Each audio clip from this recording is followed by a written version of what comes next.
អ្នកទាំងអស់គ្នាសាកសម័យមើលបើអ្នកទាំងអស់គ្នាទៅស្នាក់នៅ resort ដែលស្រស់ស្អាតមួយកន្លែងហើយគេមាន free buffet ត្រេនតែអ្នកទាំងអស់គ្នានឹងចង់ហាងណាគេទៅជាមួយដែលនៅក្នុងវីដេអូនេះខ្ញុំនឹងហៅអ្នកទាំងអស់គ្នាឲ្យទៅស្គាល់កន្លែងថ្មីមួយជាមួយនឹងខ្ញុំកន្លែងថ្មីមួយនេះគឺអត់មាននៅណាឆ្ងាយទេគឺនៅកពតនឹងឯងអ្នកទាំងអស់គ្នាដែលនេះគឺជាកន្លែងសម្រាប់ថ្មីមួយតាំងពីកន្លែងកាហ្វេនៅក្នុងនឹងមានកន្លែងជួលម៉ូតូហើយបើនិយាយពីបរិយាកាសបែបនេះបានញ៉ាំភីសាដុតឈ្ងុយក្តៅៗនឹងនិយាយពីជាតិហ្មងអ្នកទាំងអស់គ្នាបើនិយាយពីម៉ោងកពតឥឡូវគឺខ្ញុំមានអារម្មណ៍ថាប្លែកភ្នែកខ្លាំងមែនតើអ្នកទាំងអស់គ្នាតែនៅកពតគឺអាប់ដេតពីមួយពេលទៅមួយពេលថ្មីរហូតបើបានមកកុំភ្លេចទៅមើលទឹករមស្អាតមែនតើមកវគ្គនេះគឺខ្ញុំបានមកស្នាក់នៅ resort មួយកន្លែងដែលមានឈ្មោះថាកំសាន្តកំពត resort ហើយមកវគ្គនេះគឺថាសំណាងខ្លាំងមែនតើដោយសារតែគេកំពុងតែមាន promotion ខ្ញុំជឿថាអ្នកទាំងអស់គ្នាក៏ដូចជាខ្ញុំដែរនៅពេលដែលទៅគេងនៅណាមួយគឺចង់បានកន្លែងដែលមានផាសុកភាពមានកន្លែងដែលស្អាតចឹងហ្នឹងហើយខ្ញុំពិតជា recommend កន្លែងមួយនេះមែនតើសម្រាប់បងប្អូនទាំងអស់គ្នា promotion ដែលគេកំពុងតែមានហ្នឹងគឺអញ្ចាបងប្អូនទាំងអស់គ្នាដូចថាថ្ងៃទី1អញ្ចឹងយើងទៅស្នាក់នៅគេគិតតម្លៃពេញតែបើយើងស្នាក់នៅថែមមួយថ្ងៃទៀតគឺគេគិតតែតម្លៃ 50% ប៉ុន្តែ promotion ហ្នឹងគឺតម្រូវឲ្យបងប្អូនកក់ទុកមុន promotion នេះមានតែពីថ្ងៃច័ន្ទដល់ថ្ងៃពហុទេបងប្អូនសម្រាប់ម្ហូបវិញគឺគេមានការបញ្ចុះតម្លៃ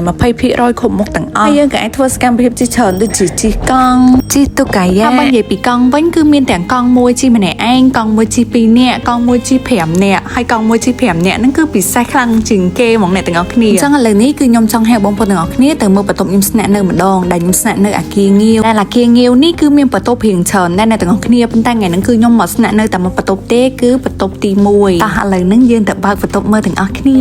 ឆាដាអូចូលមកដល់គឺថា fresh ហ្មងអ្នកទាំងអស់គ្នាបន្ទប់គេលាបពណ៌រៀងមានអារម្មណ៍ថាចូលទៅដល់រៀង fresh ហ្មងអ្នកទាំងអស់គ្នាខ្ញុំមិនដឹងគេហៅពណ៌អីគេនេះយើងមកពីក្តៅហើយខាងគាត់រៀបចំបន្ទប់ឲ្យយើងបើម៉ាស៊ីនត្រជាក់ចាំអញ្ចឹងចូលមកដល់គឺថាស្រួលខ្លួនហ្មងតោះឥឡូវហ្នឹងយើងទៅមើលកន្លែងមួយទៀតគឺបន្ទប់ទឹកអូយបន្ទប់ទឹកនេះស្អាតណាស់អ្នកទាំងអស់គ្នាតូចមែនប៉ុន្តែគេបែងចែកដាច់ពីគ្នាហើយសំខាន់គឺគេយកពន្លឺចេញពីព្រះអាទិត្យមកអញ្ចឹងទៅមានអារម្មណ៍ថាមួយទឹកទាំង fresh ហ្មងអូយកប់សេរីអ្នកទាំងអស់គ្នាមកថតរូបតែក្នុងបន្ទប់ទឹកហ្នឹងក៏ស្អាតដែរអ្នកលក់ skin care លក់សាប៊ូកក់សក់អីដូចថាចង់ថតនៅកន្លែងបែបស្អាតក្នុងបន្ទប់ទឹកអីអញ្ចឹងអ្នកទាំងអស់គ្នាសេវតុកមួយទៅនិយាយពីទឹកផ្កាឈូកងុតទឹកវិញគឺថា best ហ្មងដូចសន្តាគារអ្នកទាំងអស់គ្នាគឺថាងុតទឹកស្រួលខ្លួនហ្មងហើយហ្នឹងហើយគឺជាអីដែលអ្នកដែលទៅស្នាក់នៅគឺគេចង់កន្លែងមកផ្នែកទៀតនៅបន្ទប់ហ្នឹងគឺគេមានកន្លែង bus stop នេះដែលយើងអាចគេងត្រាំទឹកបានអ្នកទាំងអស់គ្នាបើប្លង់មកនេះវិញគឺថារៀង romantic បន្តិចអញ្ចឹងបើសិនជាអ្នកលក្ខណៈ couple មកលុយថាចង់បែប romantic អីអញ្ចឹងណាក៏បន្ទប់នេះអ្នកទាំងអស់គ្នាបើទៅគឺគេមានច្រើនប្រភេទបន្ទប់ណាអ្នកទាំងអស់គ្នាប៉ុន្តែខ្ញុំរៀបរាប់អត់អស់ទេអ្នកទាំងអស់គ្នាអាចចូលទៅមើលនៅ page គាត់បាននេះគឺជាផ្នែករួមនៅក្នុងបន្ទប់ដែលខ្ញុំស្នាក់នៅមានសាឡុងដែលយើងអាចអង្គុយលេងបានមានទូកៅអៅមានកន្លែងអង្គុយធ្វើការនៅមកចាហៀងកន្លែងលុបមុខគឺនៅខាងមុខបន្ទប់ទឹកគាត់ធ្វើអញ្ចឹងគឺចំណេញ space បន្ទប់មែនតើអ្នកទាំងអស់គ្នាហើយមើលទៅប្លែកស្អាតទៀតកន្លែងញ៉ាំអាហារថ្ងៃត្រង់នឹងពេលល្ងាចគឺខ្ញុំមកញ៉ាំនៅក្នុងនឹងហ្មងអ្នកទាំងអស់គ្នាខ្ញុំមកបានទៅណាឆ្ងាយទេតែតែពេលដែលញ៉ាំហើយនឹងគឺមានកម្រងទៅលេងនៅចកាត្រេណ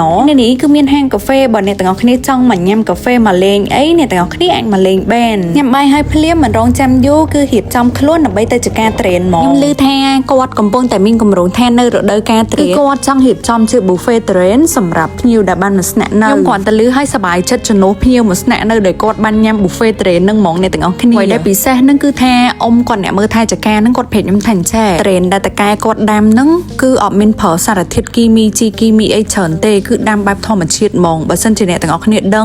ងត្រេននៅពេលដែលគេដាំគឺគេត្រូវការប្រើជីរៀងច្រើនមែនតើដើម្បីឲ្យត្រេននឹងបានផលល្អបានចេញផ្លែច្រើនអញ្ចឹងណាប៉ុន្តែត្រេនរបស់គាត់នេះគឺត្រេនធម្មជាតិហ្មងអ្នកទាំងអស់គ្នាតែស្ដាយមែនតើថ្ងៃដែលខ្ញុំមកនឹងគឺអត់មានត្រេនទុំសោះអ្នកទាំងអស់គ្នាសិតតែខ្ចីអញ្ចឹងទៅអត់បានទាំងអស់គ្នាមកចាំពេលបានត្រេនទុំហ្នឹងកុំភ្លេចភ្លក់ឲ្យប្រាប់រសជាតិឲ្យខ្ញុំដឹងហើយកន្លែងដែលខ្ញុំមកមួយទៀតនេះគឺជាផ្ទះលំហែដែលអ្នកទាំងអស់គ្នាហើយកន្លែងនេះស្អាតមែនតើស្អាតខ្លាំងហ្មងអ្នកទាំងអស់គ្នាអើយដែលផ្ទះហ្នឹងគឺនៅចកេះភ្នំហើយនៅខាងមុខផ្ទះហ្នឹងគឺមានជ្រក់ទឹកហូរពីលើភ្នំមកអញ្ចឹងណាអ្នកទាំងអស់គ្នាឲ្យគាត់កែច្នៃជាកន្លែងរបៀបទប់ទឹកហើយដល់ពេលខែទឹកឡើងអីអញ្ចឹងគឺមានទឹកហូរចុះម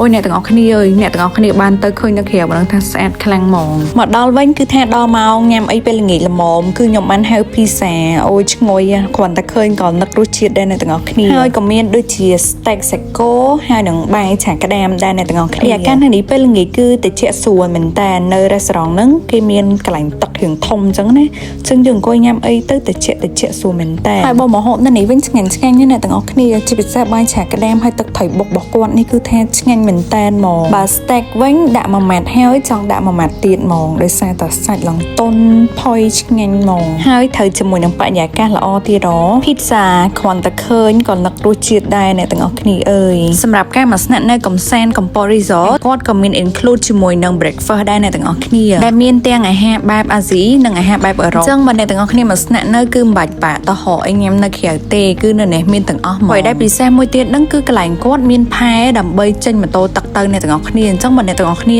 ចង់ជួលម៉ូតូទឹកជិះគឺអ្នកទាំងអស់គ្នាអាចជួលពីកន្លែងគាត់ដើម្បីជិះដើរលេងហើយវីដេអូខ្ញុំថ្ងៃនេះក៏មានតែប៉ុណ្្នឹងដែរខ្ញុំអរគុណអ្នកទាំងអស់គ្នាសម្រាប់ការតាមដានទស្សនារហូតដល់ចប់ហើយពួកយើងចាំជួបគ្នាម្ដងទៀតនៅវីដេអូក្រោយជម្រាបលាបាយបាយ